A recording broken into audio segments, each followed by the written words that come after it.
Hello and welcome to the Scientific Adventures of Beardman. Today we're going to be taking a look at a concept builder on physicsclassroom.com titled Color Filters. This is under the topic of light and color.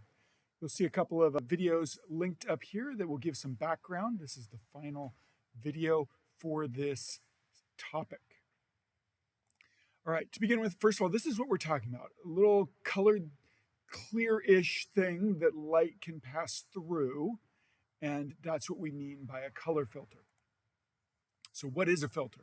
A filter is a material that causes some wavelengths or colors of light to be absorbed, but allows other wavelengths or colors to be transmitted. So just a reminder, absorbed means that the energy of the photon is used to do something else, like heat the surface or remove an electron. That photon will no longer exist after that, so that color would be gone if it is absorbed. If a color is transmitted or a wavelength is transmitted, the energy from that photon is still in that photon and it moves straight through the new medium. This means you can see it on the other side of the new medium or the other side of the filter. First of all, just a reminder, the primary colors of light are the colors of light that trigger just one cone in your eye. If you're not sure what I mean by cone in your eye, check out some of those videos at the beginning.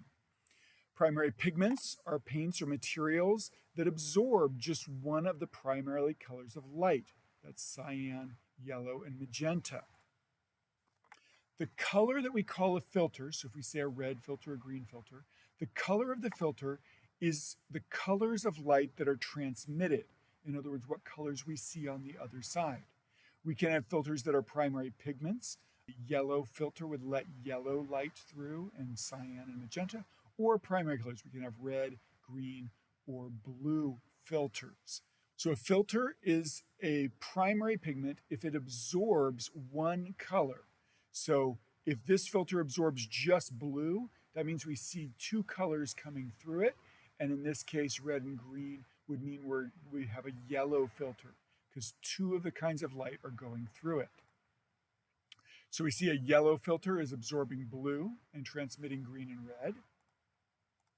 A cyan filter is absorbing red and transmitting blue and green. And a magenta filter is absorbing green and transmitting blue and red. On the other hand, our filter is a primarily color of light if it absorbs two colors. So if our filter absorbs both red and green, then blue is transmitting and triggers our blue cone. So a blue filter is absorbing red and green and transmitting blue. A green filter is absorbing red and blue and transmitting green. A red filter is absorbing blue and green and transmitting red. So here's a nice little chart of all of that. This is what we just went through. Our filters that are primary pigments are transmitting two colors and absorbing just one color. Our filters that are primary colors of light are transmitting just one color. That means they're filtering out two of the primary colors of light. The things will be focused here are on which colors of light are absorbed by particular filters. Once again, a subtractive process, just like we saw in color pigments. Let's get into the apprentice level here. The title is called Light Passage.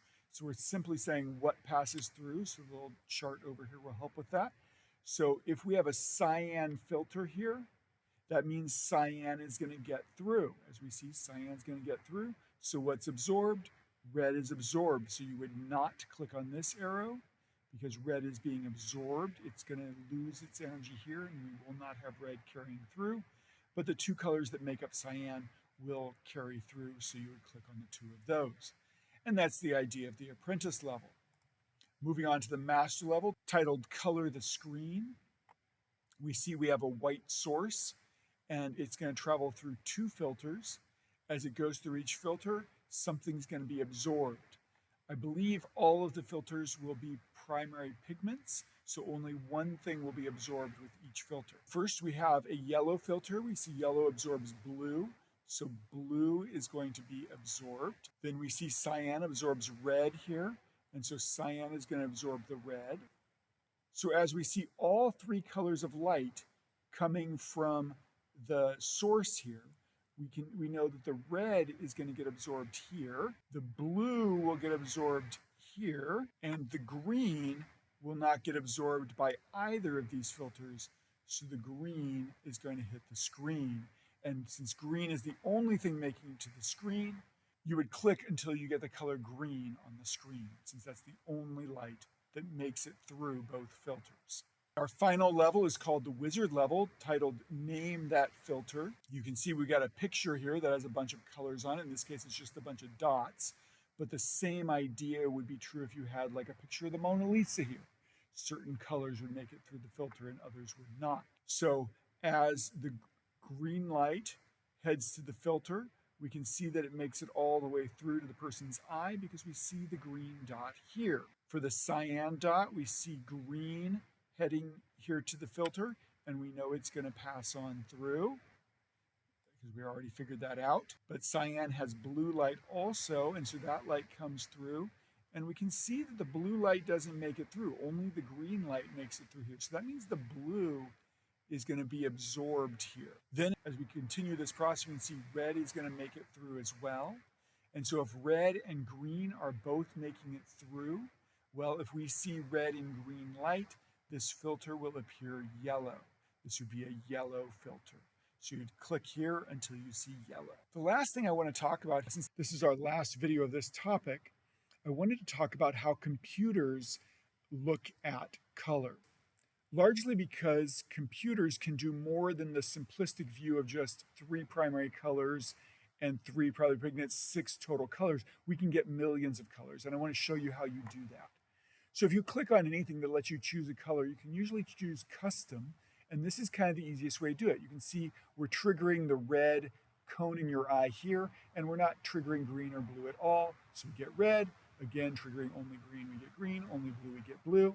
Down here we're triggering only red and blue, and so we get magenta. We're triggering only red and green, so we get yellow. We're triggering only green and blue, so we get cyan. If we don't trigger anything, we get black.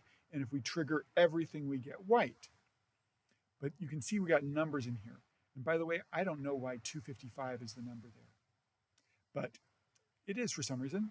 That's always the highest number you can put in. You can put in any number between 0 and 255 into each of these boxes and get a whole variety of colors. I just did one on the next screen here.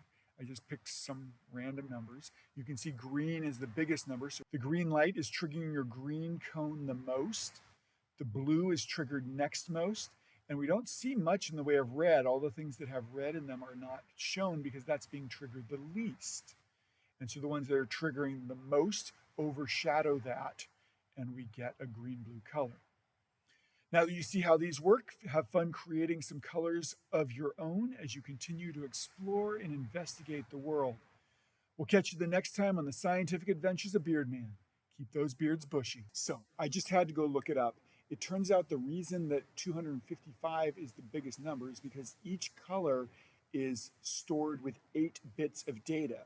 That means 8 times you can say yes or no.